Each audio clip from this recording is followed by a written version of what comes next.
Friends, welcome to Crack Next, a step towards free education for all. And today we are going to study the topic legislature. और पिछले video में हमने देखा था कि जो different organs of the government है उसमें हमारा एक है एग्जीक्यूटिव, जिसका एक डिटेल डिस्कशन था हमारा पिछले वीडियो में. आज के वीडियो में हम डिस्कस करेंगे अबाउट द लेजिस्लेटिव और नेक्स्ट वीडियो में we will deal with the judiciary.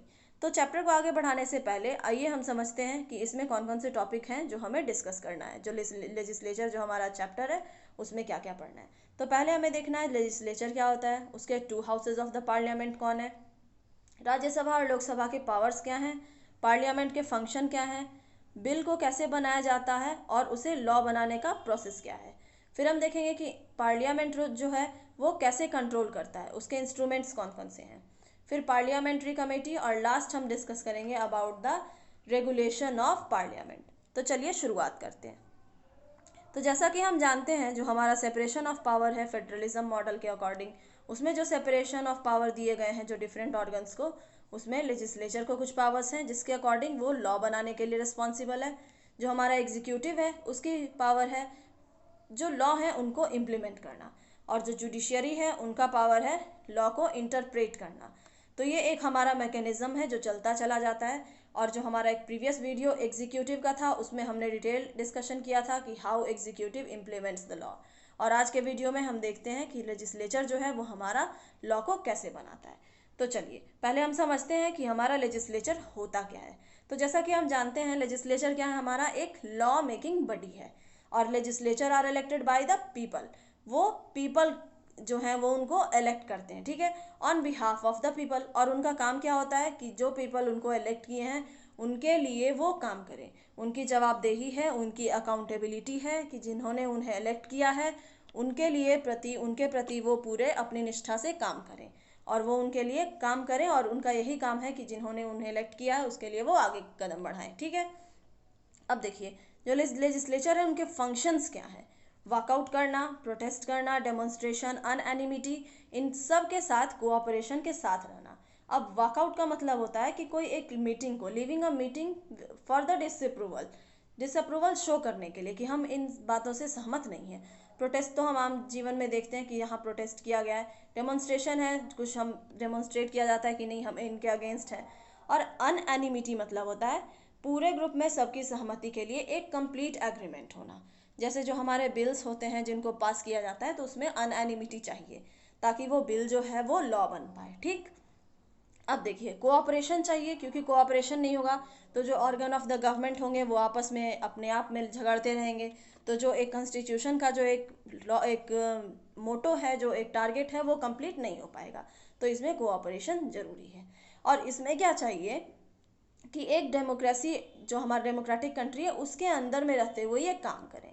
तो अब देखिए legislature also helps people in holding the representatives accountable. तो लेजिस्लेचर ये भी तय करते हैं, ये भी हेल्प करते हैं कि जो भी रिप्रेजेंटेटिव्स हैं जिनको पीपल ने चुना है उनको वो अकाउंटेबल बनाए, उनकी वो जवाबदेही तय करें. किनकी? हमारे एग्जीक्यूटिव की. तो एग्जीक्यूटिव को कंट्रोल करने में काफ़ी बड़ा रोल होता है हमारे लेजिस्लेचर का, हमारे पार्लियामेंट का, जिसको कि हम आगे के स्लाइड्स में डिस्कस करेंगे. अब देखिए जो हमारा लेजिस्लेचर है उसमें क्या है, दो हाउस ऑफ द पार्लियामेंट होते हैं. और जिसमें दो हाउस ऑफ द पार्लियामेंट होते हैं उसे हम क्या बोलते हैं, बाई कैमरल लेजिस्लेचर, मतलब दो हाउस वाला लेजिस्लेचर. और पार्लियामेंट रेफर होता है किससे, नेशनल लेजिस्लेचर से. जैसे हमारे यहाँ इंडिया में है दो हाउसेस कौन कौन से हैं, राज्यसभा एंड लोकसभा. तो राज्यसभा को क्या कहा जाता है, काउंसिल ऑफ द स्टेट्स. और लोकसभा को क्या कह सकते हैं, हाउस ऑफ द पीपल. इन दोनों का हम डिटेल्ड डिस्कशन है वो आगे के स्लाइड्स में करते हैं. तो देखिए जो बाई कैमरल लेजिस्लेचर है वो क्यों बनाया गया, वो बनाने का मेन रीज़न था कि अगर कोई भी डिसीजन हो वो अगर कोई एक हाउस लेता है तो वो उसको फिर दूसरे हाउस के पास भी हो जाए, ताकि जो भी बिल और पॉलिसी बन रही है वो दोबारा चेकआउट हो सके, दोनों हाउसेस के व्यू आए, मल्टीपल पर्सपेक्टिव आए और एक डाइवर्स व्यूज़ रहे कि सबको पता चले कि इसमें कुछ प्रॉब्लम तो नहीं है. अगर कुछ प्रॉब्लम है तो उनका सॉल्यूशन हो. क्यों? क्योंकि वो दोनों हाउसेस में पास होने जा रहा है, ठीक है. तो हमारे यहाँ इंडिया में बाई कैमरल लेजिस्लेचर है, यूपी में, बिहार में, महाराष्ट्र, आंध्र प्रदेश, कर्नाटका, तेलंगाना एंड जम्मू एंड कश्मीर. ये जो हमारे स्टेट्स हैं इसमें बाई कैमरल है, बाकी में अभी नहीं है.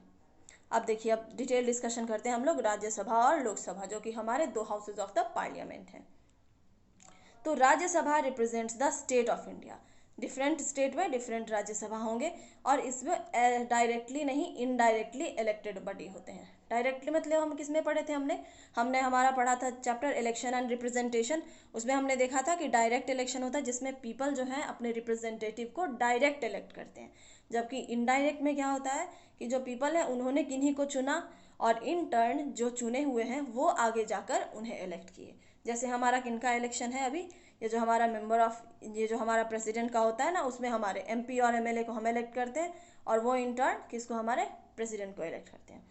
तो resident of the state elect the member of the state legislative assembly and ये जो स्टेट लेजिस्लेटिव असेंबली के मेंबर हैं वो in the turn member of the Rajya Sabha को इलेक्ट करते हैं। ठीक है, जैसे हमने पीपल ने किसे इलेक्ट किया, स्टेट लेजिस्लेटिव असेंबली को, और ये जो मेंबर इलेक्ट हुए इन्होंने किसे इलेक्ट किया, जो हमारे मेंबर ऑफ द राज्यसभा होने वाले हैं उनको। तो यहाँ पे डायरेक्ट इन्वॉल्वमेंट नहीं हुआ, यहाँ पे इनडायरेक्ट इन्वॉल्वमेंट हुआ ऐसे। ठीक है, अब देखिए आगे देखिए, the number of members to be elected from each state has been fixed by the 4th schedule of the constitution. जो हमारा कॉन्स्टिट्यूशन है उसने हर स्टेट से कितने रिप्रेजेंटेटिव हों, जितने मेंबर्स हों, उनको एक फिक्स कर दिया है, ताकि जो एक इक्वालिटी है वो मेंटेन हो जाए। और ऐसा ना हो कि जो पॉपुलेशन है कुछ कहीं ज़्यादा हो कहीं कम हो, तो उसके अकॉर्डिंग ऐसा ना हो कि एक इम्बैलेंस बन जाए, जबकि एक फिक्स्ड हो, ताकि पता चल सके कि इस एरिया में इतने लोगों की एक चाहिए, इतने लोग होने चाहिए जो कि इनको गाइड कर पाएँ और अच्छे से उनको हैंडल कर पाएँ, जो भी सिटीजन्स हैं उनको। अब देखिए, member of the Rajya Sabha are elected for the term of 6 years. जो राज्यसभा के मेंबर हैं उनको 6 साल के लिए टर्म उनका दिया जाता है, और ये भी उनके पास चांसेस है कि वो री इलेक्ट हो पाए। ऐसा नहीं है कि एक बार वो इलेक्ट हो गए, अगर उनकी टाइम फिर ख़त्म हो गई तो फिर वो दोबारा नहीं होंगे, ऐसा नहीं है, वो री इलेक्ट हो पाएंगे। और हर दूसरे साल 1/3 member of the Rajya Sabha complete their term. और हर दूसरे साल क्या होता है, 1/3 मेंबर को का जो कंप्लीशन है वो कंप्लीट हो जाता है और 2/3 मेंबर वहाँ रिसाइड कर जाते हैं। तो अगेन जो फिर इलेक्शन होता है वो किन के लिए होता है, 1/3 मेंबर के लिए होता है, ताकि जो एक इक्वेशन है, जो जितने भी मेंबर्स हैं वो बराबर रह सकें। ठीक है, अब यहाँ 2/3 मेंबर तो रह ही गए, ऐसा तो नहीं हुआ कि सारे के सारे मेंबर चले गए, तो इसलिए क्या बोलते हैं इसे कि ये फुल्ली डिजॉल्व नहीं हुआ है कभी भी, तो इसे क्या कहते हैं हम, permanent house of the parliament. ठीक है, तो इसका मतलब क्या हुआ कि ये परमानेंट हाउस है, क्योंकि ये कभी डिजॉल्व ही नहीं होता है। और क्या है कि the advantage of this arrangement is that even when the Lok Sabha is dissolve, Lok Sabha election तो हम जानते हैं हर 5 ईयर्स पे होता है, तो अगर जब ये लोकसभा डिजॉल्व हो गया है तो भी इलेक्शन के प्रोसेसेस हो पाए, ये इसका सबसे बड़ा एडवांटेज है। किनका, जो हमारा राज्यसभा परमानेंट हाउस है उसका। ठीक है, यहाँ तक आपको कोई भी परेशानी हो या कहीं कुछ समझने में दिक्कत हो तो आप मुझसे कमेंट में पूछ सकते हैं। अब apart from the elected member, जो मेंबर इलेक्ट हुए हैं कैसे, इनडायरेक्टली इलेक्ट हुए हैं, उसके अलावा भी राज्यसभा में 12 नॉमिनेटेड मेंबर्स होते हैं, और उनको नॉमिनेट कौन करते हैं, उनको चुनते कौन है, हमारे प्रेसिडेंट।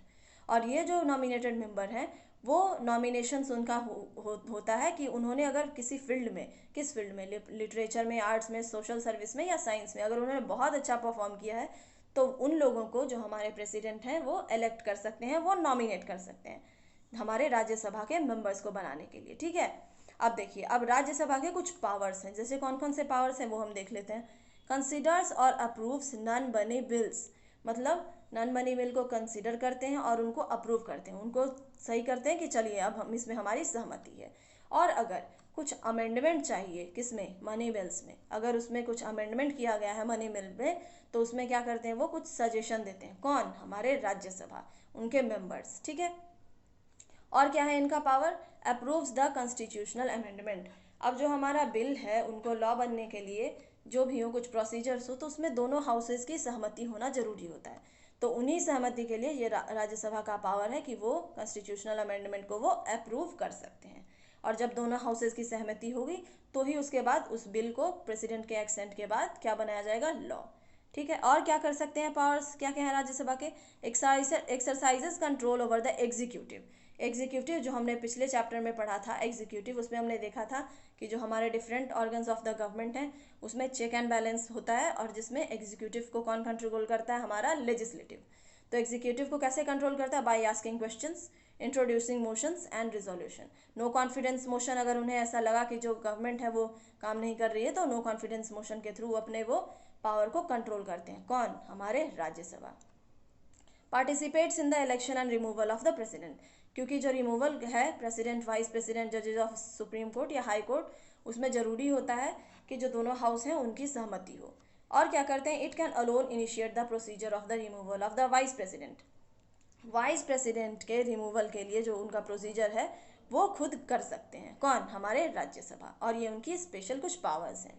अब आप चलिए मुझे बताइए कि vice president is the ex officio chairman of the what, क्योंकि ये क्वेश्चन हमने पिछले जो हमारा एग्जीक्यूटिव चैप्टर था उसमें हमने इसे पढ़ा था।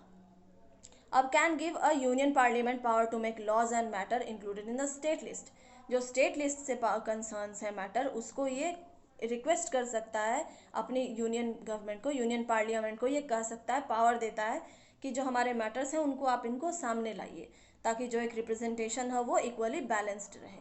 अब देखिए उनके कुछ स्पेशल पावर्स क्या क्या हैं। Any matter that affects the state must be referred to it for the consent and approval, जो भी स्टेट से रिलेटेड कुछ भी मैटर है उसमें जो राज्यसभा कंसर्न है उनसे उनकी परमिशन चाहिए और उनका अप्रूवल भी चाहिए होगा। अगर उनका अप्रूवल या कंसेंट नहीं है तो वो जो मैटर है वो आगे प्रोसीड नहीं करेगी। ये कुछ हमारे स्पेशल पावर हैं जिनको कि होना जरूरी है। और if the union parliament wishes to remove any matter from the state list, तो क्या होगा? अगर कोई यूनियन पार्लियामेंट चाहती है कि किसी मैटर को हम स्टेट लिस्ट से हटा दें, जैसे हमारे यहाँ 3 स्टेट है ना, स्टेट लिस्ट है, सेंट्रल लिस्ट है और कंकरेंट लिस्ट है, तो अगर स्टेट लिस्ट से किसी मैटर को अगर हटाना चाहते हैं हमारे यूनियन पार्लियामेंट, तो ये ज़रूरी है कि जो स्टेट का जो राज्यसभा है उस कंसर्न से हम उनसे पूछें और उनकी सहमति जानने के बाद ही कुछ ऐसा कर सकें। और राज्यसभा की अगर अप्रूवल इसमें नहीं मिलती है तो फिर वो प्रोसीजर आगे कंटिन्यू नहीं करेगा। राज्यसभा के कुछ पावर्स हैं कि वो इनिशिएट, रिजेक्ट या अमेंड मनी बिल को वो नहीं कर सकता है। क्यों? क्योंकि ये जो पावर्स दिए गए हैं मनी बिल से रिलेटेड, ये दिए गए हैं हमारे लोकसभा को, राज्यसभा को नहीं। ना ही उसको उसकी शुरुआत कर सकते हैं, ना ही वो मनी बिल को रिजेक्ट कर सकते हैं और ना ही वो उसमें कुछ सुधार ला सकते हैं। तो Rajya Sabha is elected by the MLA and not directly by the people. तो हमने ये पहले ही देखा था कि ये क्या होता है, इनडायरेक्ट इलेक्शन होता है। और वो जो रिप्रेजेंटेटिव है वो डायरेक्टली, ये जो रिप्रेजेंटेटिव्स बनते हैं वो डायरेक्टली नहीं होते हैं बल्कि वो इनडायरेक्ट होते हैं। और इसमें कुछ क्रूशियल पावर्स दिए जाते हैं किनको? हमारे जो राज्यसभा के हैं उनको, कि जो गवर्नमेंट और फाइनेंस के जो कंट्रोल है उनको वो अच्छे से कर पाएँ। चलिए अब आगे बढ़ते हैं। अब हमने राज्यसभा तो देखा, अब समझते हैं कि लोकसभा क्या होता है। तो Lok Sabha and the state legislative assembly are directly elected by the people. अभी हमने जस्ट देखा था किसमें, राज्यसभा में, कि वो किसे चुनते हैं, स्टेट लेजिस्लेटिव असेंबली को, और इन टर्न वो किसे चुनते हैं, मेंबर ऑफ द राज्यसभा। तो यहाँ क्या हुआ, इनडायरेक्ट इलेक्शन। तो हमने यहाँ से यहाँ, तो जो हमारे जो पीपल थे उन्होंने तो डायरेक्ट किनको चुना, डायरेक्ट जो स्टेट लेजिस्लेटिव असेंबली थे उनको तो उन्होंने डायरेक्ट चुना ना, और लोकसभा के मेंबर हैं उन्हें तो हम डायरेक्टली इलेक्ट करते ही हैं। तो ये जो लोकसभा का इलेक्शन होता है वो क्या होता है, डायरेक्टली इलेक्टेड होता है। बाई हुम? By the people.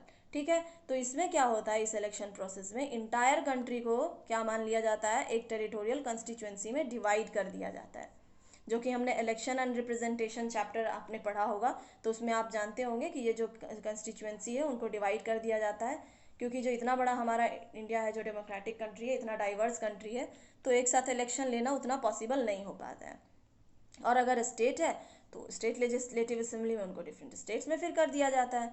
और 1 रिप्रेजेंटेटिव इलेक्ट होते हैं हर कंस्टिट्यूएंसीज में, हर कंस्टिट्यूएंसी से एक इलेक्ट होते हैं। और क्या होता है उनका नियम, यूनिवर्सल एडल्ट सफरेज, ताकि जो हमारा एक बैलेंस्ड सोसाइटी है वो मेंटेन रहे, और जो हर वोट का, एक वोट का वैल्यू हमेशा वो इक्वल होता है। कोई भी वोट दें उनकी इक्वलिटी हमेशा 1 होती है, जिससे कि हमने जो इक्वालिटी का जो एक एसेंस है हमारे कॉन्स्टिट्यूशन का, उसको हमने बरकरार करके रखा हुआ है। ये कुछ लोकसभा थी। अब लोकसभा देखिए, Lok Sabha is elected for the period of 5 years. 5 year के लिए उन्हें नियुक्त किया जाता है। और Lok Sabha can be dissolve if no party or coalition can form the government. अगर कोई पार्टी या कोई कोलिजन गवर्नमेंट का नहीं फॉर्मेशन हुआ तो उसे डिसॉल्व कर दिया जाता है। और अगर प्राइम मिनिस्टर एडवाइस करें प्रेसिडेंट को कि डिसॉल्व करने का टाइम आया है इलेक्शन करने के लिए, तो भी उसे डिसॉल्व किया जा सकता है। ठीक है, ये था हमारे लोकसभा के बारे में। और at present 543 constituencies are there. और ये नंबर चेंज नहीं हुआ कब, हमारा 1971 से जो ये नंबर है वो चेंज नहीं हुआ है। ये आप देख सकते हैं यहाँ 2019 के इलेक्शन सिस्टम में ये है हमारा जो डिफरेंट कंस्टिट्यूएंसी है जिसके अकॉर्डिंग इलेक्शन होना था, वोट होना था लोकसभा का, उसके अकॉर्डिंग ये कितना कंस्टिट्यूएंसी था हमारा 543। अब हम लोग लोकसभा के कुछ पावर्स को समझने की कोशिश करते हैं। लोकसभा क्या करता है, make laws on the matter included in the union list, union list में जो भी मैटर्स हैं उनको वो लॉ उन पे बनाता है। साथ ही साथ जो कंकरेंट लिस्ट है जिसमें बोथ हैं स्टेट और यूनियन लिस्ट के दोनों लिस्ट हैं उसमें भी वो लॉज बना सकते हैं, कौन, हमारे लोकसभा। और क्या कर सकते हैं, money bill as well as non money bill दोनों को वो इनैक्ट कर सकते हैं और इंट्रोड्यूस कर सकते हैं, कहाँ पे, हमारा जो हाउस है वहाँ पे। जबकि हमारा जो राज्यसभा है वो क्या कर सकता है, वो मनी बिल को इंट्रोड्यूस नहीं कर सकता है। फिर हमारा जो लोकसभा है वो क्या कर सकता है, approves proposal for the taxation budget and annual finance settlement, कि गवर्नमेंट ने के क्या एक्सपेंसेस हुए, कितने टैक्सेशन हुए, कितने रिसिप्ट हुए, कितने एक्सपेंडिचर हुए, क्या क्या फाइनेंशियल स्टेटमेंट था, ये सारी चीज़ों को वो कौन अप्रूव करते हैं, हमारे लोकसभा। लोकसभा और क्या करते हैं, control the executive by asking question. कैसे भाई, क्योंकि हमने अभी जस्ट देखा था राज्यसभा का भी वही काम था कि जब हमारे पास एग्जीक्यूटिव के पास इतने सारे पावर हैं तो वो उनको मिसयूज़ ना करे, तो इसके लिए वो क्वेश्चन के थ्रू पूछते हैं कि आपकी जो रिस्पॉन्सिबिलिटी थी आपने उनको कहाँ तक कंप्लीट किया है। फिर क्या करते हैं, अमेंड्स द कॉन्स्टिट्यूशन, कॉन्स्टिट्यूशन में कुछ प्रिवेलिंग सोसाइटी के हिसाब से अगर कुछ चेंजेस लाने की जरूरत पड़ी तो उसमें अमेंडमेंट के लिए इनिशिएट करते हैं हमारे Lok Sabha. Approve the proclamation of emergency, emergency लगाने के लिए अगर प्रेसिडेंट बोल रहे हैं ऐसा कुछ है तो उनको अप्रूव करते हैं कौन, हमारे Lok Sabha. Elect the president and vice president, vice president और प्रेसिडेंट का इलेक्शन करते हैं, एज वेल एज जजेस of the supreme court and high court को रिमूव करने का भी प्रोसीजर जो है इम्पीचमेंट का प्रोसेस, वो दोनों हाउसेस में अगर पास होगा, दोनों हाउसेस की अप्रूवल मिलेगी कि यस ये प्रेसिडेंट हैं या ये जो वाइस प्रेसिडेंट हैं उन्होंने कॉन्स्टिट्यूशन के दायरे में रह के अपना काम नहीं किया है, इनको इम्पीच किया जाए, तो इनके पास ये पावर है हमारे लोकसभा के पास कि वो इस प्रोसेस को आगे बढ़ा पाए। और क्या करते हैं, इस्टेब्लिश कमेटी एंड कमीशंस, जो रिपोर्ट तैयार किए गए हैं, जो बिल तैयार किए गए हैं या कोई भी रिपोर्ट हो, फाइनेंशियल रिपोर्ट हो या फिर जो टैक्सेशन से रिलेटेड एक्सपेंडिचर या फिर रेवेन्यू से जो रिलेटेड रिपोर्ट हो, उनसे रिगार्डिंग कमेटी या फिर कमीशन को बना सकते हैं ताकि ये पता चल सके कि जो जो मशीनरी है हमारे गवर्नमेंटल मशीनरी वो अच्छे से चल रही है या नहीं। अब हम देखते हैं कि पार्लियामेंट के फंक्शंस क्या हैं। अभी हमने देखा कि रोल ऑफ किसका, राज्यसभा एंड लोकसभा। अब देखते हैं कि पार्लियामेंट जो एज अ होल है उसका क्या रोल है। तो उसमें क्या है, लेजिस्लेटिव फंक्शन, ये लेजिस्लेशन का भी फंक्शन करता है। कैसे, ये इसका एक्चुअल टास्क क्या है, bill banana, draft the bill. अब हम समझेंगे नेक्स्ट स्लाइड्स में कि बिल का मतलब होता क्या है। और ये चेक करते हैं कि जो ब्यूरोक्रेसी ने बिल बनाया है, मिनिस्ट्री जो थे उनके कंसर्न, क्या वो सही है, क्या वो उनके लिए आगे प्रोसीड करना चाहिए। ये लेजिस्लेटिव फंक्शन है हमारे पार्लियामेंट का और इस पर बहुत डिस्कशन होता है, बहुत बहस होती है और फिर तब जाके एक परफेक्ट बिल को एक्ट के थ्रू बनाया जाता है। ये एग्जीक्यूटिव को कंट्रोल करते हैं और उनकी अकाउंटेबिलिटी तय करते हैं। क्योंकि हमारे अभी एग्जीक्यूटिव के पास बहुत सारा पावर है तो ऐसा एक चांस होता है कि कहीं वो अपने अथॉरिटी से अपने वो ज़्यादा ना निकल जाए ज़्यादा, तो इसलिए क्या कहा जाता है कि एग्जीक्यूटिव को कंट्रोल करने की ज़रूरत है ताकि एक चेक एंड बैलेंस का जो सिस्टम है अमंग थ्री डिफरेंट ऑर्गन्स वो मेंटेन रहे। फिर हमारे पार्लियामेंट के फंक्शंस क्या है, फाइनेंशियल फंक्शन, जैसे legislator controls taxation and the way in which money is used by the government.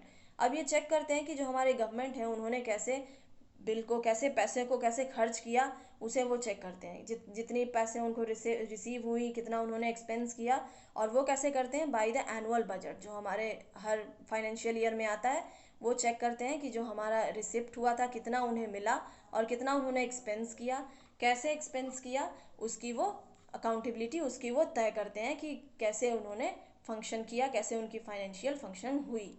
और एनुअल फाइनेंशियल स्टेटमेंट्स भी वो चेक करते हैं, कौन, हमारे पार्लियामेंट। अब देखिए रिप्रेजेंटेशन, रिप्रेजेंटेशन हमारे पार्लियामेंट का कैसा होता है, डाइवर्जेंट व्यूज़ के पीपल होते हैं, जैसे रीजन से होते हैं, सोशल, इकोनॉमिक, हर टाइप के पीपल वहाँ हमें दिख जाते हैं। इवन हमने ये भी देखा था कि जो नॉमिनेटेड मेंबर होते हैं वो डिफरेंट फील्ड के एक्सपर्ट्स होते हैं, तो यहाँ पे हमारा एक डाइवर्जेंट व्यूज़ आता है मिलके। कि हर लोग के हर टाइप के व्यू हैं, पॉजिटिव, नेगेटिव, अच्छा बुरा, हर सोसाइटी के हर सेक्शन के लोगों को देखते हुए एक रिप्रेजेंटेशन होता है, ताकि जो हमारा कॉन्स्टिट्यूशन का इक्वालिटी है वो मेंटेन रहे। फिर इनका एक डिबेटिंग फंक्शन है, किनका, हमारे पार्लियामेंट का। तो मेंबर्स क्या होते हैं, वो फ्री टू स्पीक होते हैं एनी मैटर के लिए, उनको कोई डर नहीं है, क्योंकि उनका तो वो काम ही है कि वो पॉजिटिव, निगेटिव, जो सही है गलत है उनको बताएं, ताकि जो परफेक्ट सॉल्यूशन हो वो निकल के आए। अपोजिशन के थ्रू करते हैं, वो क्रिटिसाइज करते हैं गवर्नमेंट को, लेकिन फिर भी उससे क्या होता है, एक बेस्ट आउटकम निकल के आता है। तो ये एक उनका फंक्शन है जो कि एक अच्छा फंक्शन है। कंस्टिट्यूएंट फंक्शन, तो इसमें क्या करते हैं, जो भी कंस्टिट्यूशन से रिलेटेड फंक्शन है वो करते हैं। जैसे सारे कॉन्स्टिट्यूशनल अमेंडमेंट को क्या होता है, स्पेशल मेजोरिटी चाहिए होती है दोनों हाउसेस की। अब ये जो स्पेशल मेजोरिटी एंड हमारा जो एक सिंपल मेजोरिटी था, ये हमने इलेक्शन एंड रिप्रेजेंटेशन चैप्टर में पढ़ा था। या इसे हम ऐसे भी जान सकते हैं कि जो स्पेशल मेजोरिटी होता है वो क्या होता है कि जो भी मेंबर ऑफ प्रेजेंट हैं और जिन्होंने वोटिंग किया है उसका 2/3 चाहिए हमें। और हमारा सिंपल मेजोरिटी क्या होता है, 50% ऑफ प्लस 1 वोट, अगर कुछ ऐसा होता है तो हम उसे स्पेशल मेजोरिटी कहते हैं। ठीक है, स्पेशल मेजोरिटी और ये जो हमारा ये मेजोरिटी है सिंपल मेजोरिटी, ये आप उस चैप्टर में उस टॉपिक में देखेंगे हमारा इलेक्शन एंड रिप्रेजेंटेशन, तो आपको अच्छे से समझ में आ जाएगा। फिर है इलेक्टोरल फंक्शन, ये फंक्शंस भी कराते हैं किससे, इलेक्शन से रिलेटेड सॉरी। तो इसका क्या मतलब हुआ, प्रेसिडेंट और वाइस प्रेसिडेंट के इलेक्शन कौन कंडक्ट कराते हैं, हमारे पार्लियामेंट। Very good. अब देखिए कुछ जुडिशियल फंक्शंस भी हैं, किन के, हमारे पार्लियामेंट के, जैसे प्रेसिडेंट को, वाइस प्रेसिडेंट को, जजेस of the high court and supreme court को रिमूव करने का फंक्शन। ये इम्पीचमेंट प्रोसेस के थ्रू भी होता है, कि अगर कॉन्स्टिट्यूशन के दायरे में रह के जो हमारे ये पर्सन कंसर्न है उनकी फंक्शनिंग नहीं हो रही है, या कुछ वायलेशन हुआ है या मिसबिहेवियर है, तो उसके लिए हम इम्पीचमेंट प्रोसेस ये हमारी पार्लियामेंट इनिशिएट करती है। अब पार्लियामेंट जो है वो लॉ कैसे बनाती है, ये एक अच्छा टॉपिक है, इसे समझना जरूरी है। आप इस वीडियो को देखें, आप आगे के स्लाइड में हम समझ जाएंगे। तो the basic function of any legislature is to make laws for its people. हाँ, क्यों, क्योंकि जो उनके पीपल हैं उनके लिए तो उन्हें लॉ बनाना है, जिन्होंने उन्हें नियुक्त किया है उनके लिए। और इसका एक लंबा चौड़ा प्रोसीजर होता है जो हम आइए समझते हैं। अब देखिए यहाँ पे क्या है, एक लंबा चौड़ा प्रोसीजर है जो आप यहाँ पे इस स्लाइड में ऑब्जर्व कर रहे होंगे। तो यहाँ पे सबसे पहले क्या होता है, एक बिल को इनैक्ट किया जाता है, एक बिल को इंट्रोड्यूस किया जाता है। तो आप सोच रहे होंगे कि ये बिल क्या होता है, चलिए नो वरी समझ लेते हैं। तो बिल क्या होता है, bill is a draft of the proposed law.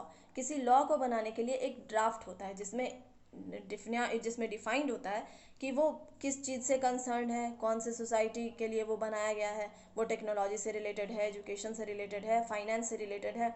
फिर उसके डिफरेंट प्रोज एंड कॉन्स, उसके क्या क्या बेनिफिट्स हैं, क्या क्या एडवांटेज हैं, डिसएडवांटेज हैं, ये सब।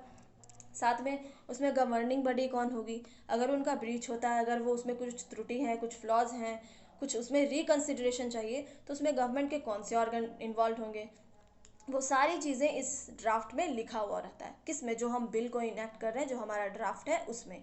और फिर उसमें जो ड्राफ्ट है ना, ये जो बिल, वो भी डिफरेंट टाइप्स के होते हैं, वो हम आगे कंटिन्यू करेंगे। चलिए पहले इसे समझ लेते हैं। तो ये जो बिल है, ये किसी भी हाउस में उसे इंट्रोड्यूस किया जाता है। अगर नन मनी बिल है तो, अगर मनी बिल है तो कहाँ ये होगा इंट्रोड्यूस, यस वेरी गुड, किस में होगा, हमारा लोकसभा में। तो ये क्या हुआ, इस बिल को सबसे पहले किसी हाउस में इंट्रोड्यूस किया जाएगा। अब इंट्रोडक्शन के बाद इसे कमेटी के पास भेजा जाएगा, ताकि इसमें एक डिटेल्ड डिस्कशन हो, इन डेप्थ डिस्कशन हो, कि ये बिल जो है उसका पर्पस है, उसके जो टारगेट्स हैं वो कंप्लीट हो रहे हैं या नहीं। या फिर हाउस में ही डिस्कशन होगा, क्योंकि बिल तो किसी एक मिनिस्ट्री ने किया होगा उसको प्रपोज, तो जाहिर सी बात है बाकी मिनिस्ट्री या बाकी जो पर्सन कंसर्न है उनकी भी सहमति जानना जरूरी है। तो फिर उसमें डिस्कशन होगा, और उसके बाद क्या करेगी, कमेटी उस पर रिपोर्ट देगी, जो कमेटी के पास भेजा गया था वो उसमें रिपोर्ट देगी। और उस रिपोर्ट में पीपल का भी इनपुट इंक्लूडेड होगा, कि पीपल को कैसा वो जो बिल है वो पीपल को पे कैसा इम्पेक्ट करेगा, नेगेटिव या पॉजिटिव, या उसमें पीपल के क्या क्या चाहिए, कि इस सेक्शन को इसने छोड़ तो नहीं दिया, ऐसा तो नहीं कि मार्जिनलाइज सेक्शन को ये हार्म करेगा, या साइंस सेक्टर को ये हार्म करेगा, कुछ ऐसा। तो इसमें उसकी रिपोर्ट दी जाती है। अब ये जो रिपोर्ट है, इसको चाहे तो हाउस उसको एक्सेप्ट भी कर सकता है या उसको नहीं भी एक्सेप्ट कर सकता है, क्योंकि ये जो बिल है, ऐसा हो सकता है कि जो कमेटी है उसने इस बिल से टोटल डिफरेंट इसमें कुछ रिपोर्ट्स दिए हों, या पीपल के आउटपुट कुछ ऐसे हो, कुछ ऐसे इनपुट हो जो कि ये बिल से टोटली डिफरेंट हो। तो चाहे तो हाउस इसे एक्सेप्ट कर ले, या फिर कोई बात नहीं, मे बी या मे नॉट बी। लेकिन उसके बाद भी फिर इसमें एक डिटेल्ड डिस्कशन होता है हाउस में। क्यों? क्योंकि ऐसा क्या हुआ कि जो हमने बिल प्रपोज किया और पीपल के इनपुट हैं, कमेटी का जो इनपुट है, वो दोनों मैच नहीं कर रहा है, तो फिर इसमें एक डिटेल्ड डिस्कशन होता है। और डिटेल्ड डिस्कशन के बाद बिल को आइदर तो एक्सेप्ट कर लिया जाता है या रिजेक्ट कर लिया जाता है। तो ये किसी एक हाउस में हुआ, हाउस 1 में या लोकसभा या राज्यसभा में, अगर कोई बिल अगर उसमें इनिशिएट किया गया है तो अगर उस हाउस ने इसे एक्सेप्ट कर लिया, जिस हाउस ने इसे प्रपोज किया था, तो ये दूसरे हाउस के पास जाएगा। लोकसभा में अगर प्रपोज हुआ तो वो फिर राज्यसभा में चला जाएगा, अगर राज्यसभा में प्रपोज हुआ तो वो ऑब्वियसली लोकसभा में चला जाएगा, तो ये फिर लोकसभा में चला जाएगा। और जब लोकसभा में जाने के बाद तो फिर अगर उस हाउस ने भी उसमें अप्रूवल दे दिया तो उसे क्या किया जाएगा, वो सीधे फिर प्रेसिडेंट के पास चला जाएगा, क्योंकि दोनों हाउस की तो अप्रूवल उस बिल को रिगार्डिंग मिल गई है।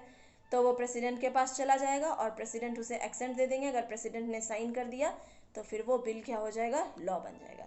लेकिन अगर यहाँ पे उस हाउस ने क्या किया, जो सेकंड हाउस है हमारा, उसने कहा कि नहीं, इसमें कुछ रिकमेंडेशन की ज़रूरत है, इसमें कुछ सुधार चाहिए, इसमें कुछ ज़रूरत है, तो फिर क्या होगा, एक ज्वाइंट सेशन होगा दोनों पार्लियामेंट का।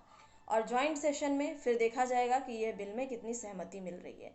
और अगर फिर ज्वाइंट सेशन में उसे फिर अप्रूव कर दिया जाएगा तो फिर प्रेसिडेंट की उसमें सहमति मिल जाएगी। और प्रेसिडेंट की सहमति के बाद वो बिल को क्या बना दिया जाएगा, लॉ। तो ये जो पूरा एक चार्ट है, इसे आप ध्यान से देखिएगा, ये बहुत अच्छा है, in the form of table, ये अच्छे से एक्सप्लेन किया गया है, इसलिए समझ में आ जाएगा आपको कि हाउ बिल से वो लॉ, कोई भी बिल कैसे लॉ में कन्वर्ट हो जाता है। अब चलिए हम लोग आगे देखते हैं। अब क्या है, अगर अब यहाँ पे आप ऐसे समझो कि देखिए, ये जो बिल है हमने देखा वो क्या है, ड्राफ्ट है। तो इसके कुछ टाइप्स हैं, जैसे नॉन मनी बिल हुआ, मनी बिल हुआ, गवर्नमेंट बिल हुआ और प्राइवेट मेंबर बिल हुआ। तो जैसे मनी बिल तो हम समझ सकते हैं related to finance. Non money bill मतलब ऑर्डिनरी बिल हो सकता है कोई सिंपल सा, या फिर कॉन्स्टिट्यूशनल अमेंडमेंट बिल हो सकता है, किसी कॉन्स्टिट्यूशन में कुछ चेंज लाने की ज़रूरत पड़ी तो। लेकिन ये गवर्नमेंट बिल और प्राइवेट मेंबर्स बिल क्या है, तो इसे हम समझते हैं। जैसे देखिए, अगर किसी मिनिस्टर ने किसी बिल को प्रपोज किया है तो उसे हम क्या बोलेंगे, गवर्नमेंट बिल। और अगर किसी नॉन मिनिस्टर ने इसे प्रपोज किया तो हम इसे क्या बोलेंगे, प्राइवेट मेंबर बिल। तो मिनिस्टर कंसर्न, जैसे वाटर रिसोर्स मिनिस्टर या फिर ह्यूमन रिसोर्स मिनिस्टर, उन्होंने किया तो ये हम क्या बोलेंगे उसे, government bill, otherwise private member bill, अगर उन्होंने नॉन मिनिस्टर ने इन्हें प्रपोज किया है तो। अब सुनिए एक और बात, if it is a money bill, अगर वो मनी बिल है तो ये कहाँ प्रपोज होगा, मनी बिल हमारे लोकसभा में। तो Rajya Sabha can either approve the bill और सजेस्ट चेंजेस।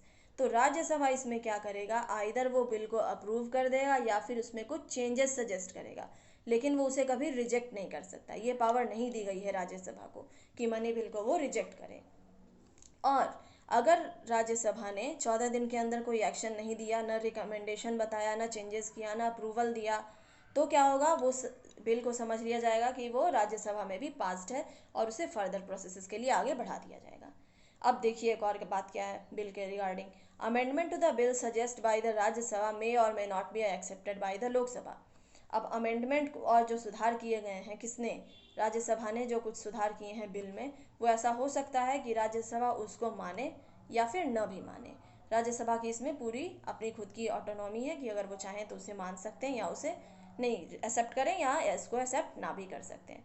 तो ये हमने समझ लिया डिफरेंट टाइप्स ऑफ बिल। अब चलिए हम लोग देखते हैं एग्जीक्यूटिव जो है वो हमारा जो गवर्निंग बॉडी है, जो हम जिसने जो लॉज हैं उनको इम्प्लीमेंट करवाने का जिनको कार्य दिया गया है, उनको कैसे कंट्रोल करता है, कौन, हमारा पार्लियामेंट। तो the executive to exercise unlimited and arbitrary power. तो एग्जीक्यूटिव के पास क्या है, अनलिमिटेड आर्बिट्रेरी पावर है, होना भी चाहिए, क्योंकि उनका काम क्या है, एडमिनिस्ट्रेशन देखना और जो गवर्नमेंट है उनकी जो पॉलिसीज़ हैं उनको इम्प्लीमेंट कराना। और इनमें सपोर्ट भी होता है मेजॉरिटी पार्टी का। तो ऐसा सिचुएशन हो सकता है कि जो एग्जीक्यूटिव है वो कैसा वर्क करे, एज अ डिक्टेटर। तो उनको चेक करने के लिए किनका रोल आता है यहाँ पे, पार्लियामेंट का। और अगर पार्लियामेंट सुस्त है या कुछ उतना एक्टिव नहीं है तो क्या होगा, इनकी जो ऑटोनॉमी है वो बढ़ती चली जाएगी और बाकी ऑर्गन्स हैं वो नीचे चले जाएंगे।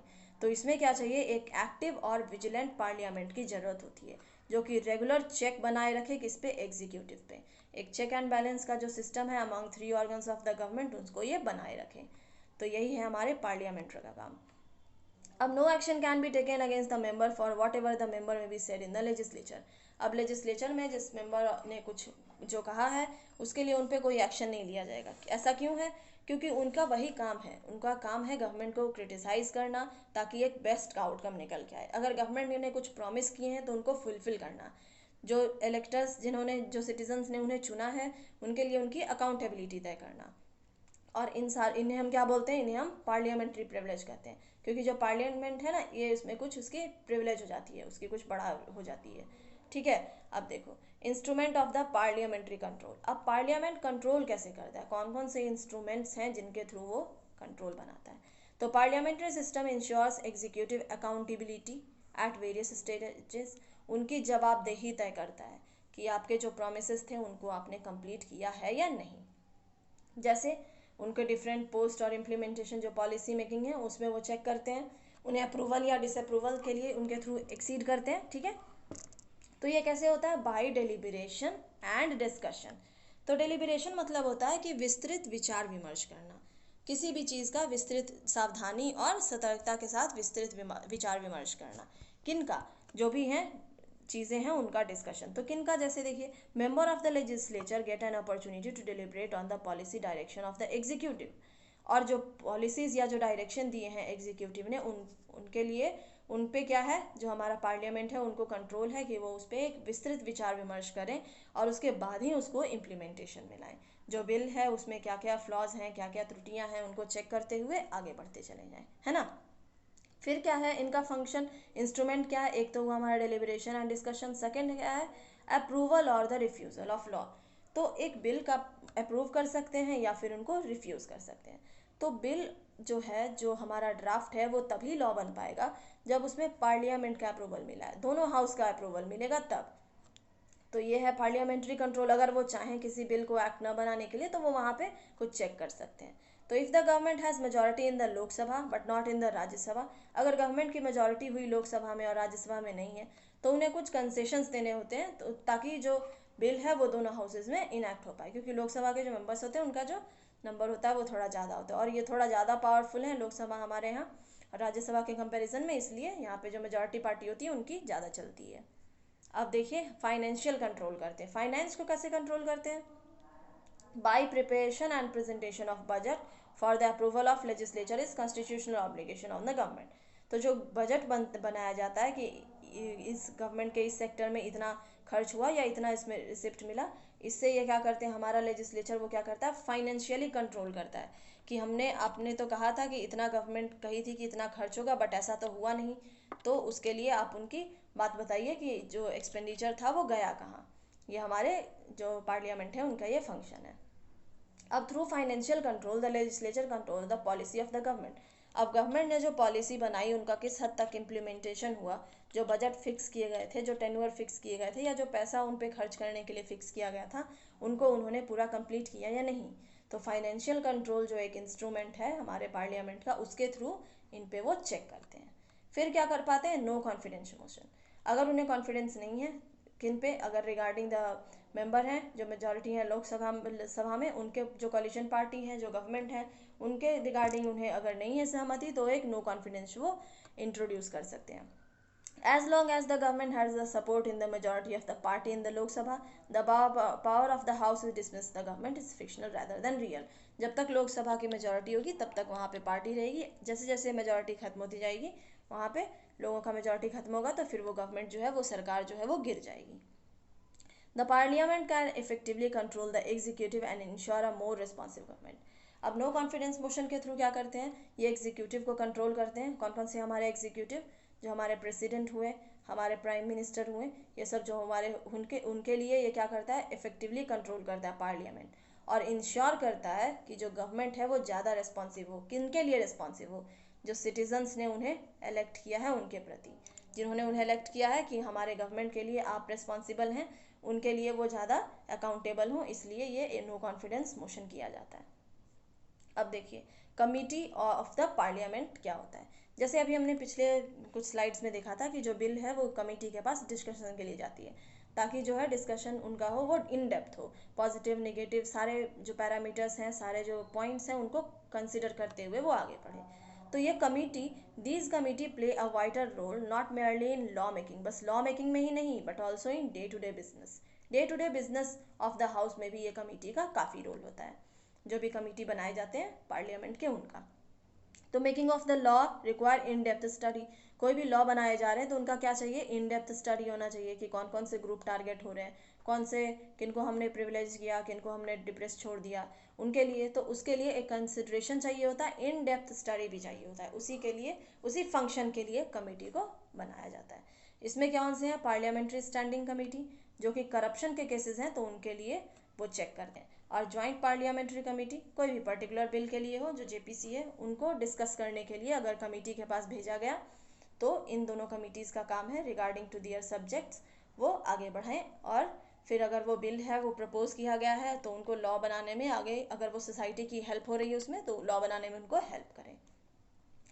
अब पार्लियामेंट, अब समझते हैं कि how does the parliament regulate itself. Regulate का मतलब होता है कि नियम या कानून की सहायता से नियंत्रित करना। तो कौन, पार्लियामेंट खुद नियम और कानून से कैसे अपने आप को नियंत्रित करते हैं, ये नियंत्रित करते हैं by the anti defection law. अब ये एंटी डिफेक्शन लॉ का इंट्रोडक्शन क्यों हुआ, क्योंकि जो पॉलिटिकल पार्टी से किसी मेंबर को अगर टिकट मिलता है तो उनके लिए क्या ऑप्शन होता है कि वो जीतने के बाद ऐसा भी करते हैं कि वो दूसरी पार्टी में चले जाते हैं। तो ये बहुत गलत बात हो जाती है पार्टी के लिए जिन्होंने उन्हें टिकट दिया है। तो ऐसे में क्या होता है कि जो चले गए पार्टी छोड़ के दूसरे में, उन्हें क्या बोलते हैं हम, डिफेक्टेड। उन्हें बोलते हैं कि वो डिफेक्टेड हैं और उनके लिए ये एंटी डिफेक्शन लॉ लगाया जाता है। तो देखिए, most of the members of the legislature are elected on the ticket of some political party, और अगर वो पार्टी को छोड़ दें तो उन्हें क्या बोलते हैं हम, डिफेक्टेड। और there was an agreement among the parties that legislator who is elected on the party's ticket must be restricted from defecting the another party। तो एक एग्रीमेंट बनाया जाता है कि जो पॉलिटिकल पार्टी में जो पर्टिकुलर मेंबर हैं वो उन्हें छोड़े नहीं, और अगर ऐसा करते हैं तो उनके पे रेस्ट्रिक्शन लगाया जाता है। तो then such member loses the membership, वो मेंबरशिप हाउस की लूज कर लेते हैं, और beside such person also disqualified from holding any political office, और वो पॉलिटिकल ऑफिस वैसा कुछ होल्ड भी नहीं कर पाते अगर कोई मेंबर है उसे अगर डिफेक्टेड कह दिया गया है, अगर वो डिफेक्ट होने लायक ऐसा कुछ काम किए, उन्होंने पार्टी को लीव कर दिया है तो मिनिस्टरशिप से उन्हें फिर हटा दिया जाता है। तो चलिए, यहाँ तक हमने आज हमारा जो लेजिस्लेचर चैप्टर था यहाँ तक हमने आज इसकी एक डिटेल स्टडी की। अब हम कंक्लूजन में देख लेते हैं कि आज हमने क्या क्या पढ़ा। हमने पढ़ा लेजिस्लेचर के बारे में, उनके दोनों हाउसेस के बारे में, हमने पावर्स देखा किनका, राज्यसभा और लोकसभा का, हमने पार्लियामेंट के कुछ फंक्शंस देखे, बिल क्या होता है, उसे कैसे बनाया जाता है और बिल से कैसे लॉज बनता है, हमने ये भी देखा। फिर हमने देखा instrument of parliamentary control, parliament कैसे कंट्रोल करती है और उनके इंस्ट्रूमेंट्स क्या है। फिर हमने पार्लियामेंट्री कमेटी को देखा, और हमने लास्ट में देखा रेगुलेशन ऑफ पार्लियामेंट। तो चलिए, अब यहाँ पे ये वीडियो ख़त्म करने का टाइम हो गया, तो thank you for being with me, आपका बहुत बहुत धन्यवाद। प्लीज़ हमें लाइक, सपोर्ट और शेयर कीजिए, हमें सपोर्ट कीजिए, लाइक शेयर और सब्सक्राइब कीजिए, और आपका बहुत बहुत धन्यवाद एक बार फिर। चलिए, बहुत बहुत धन्यवाद।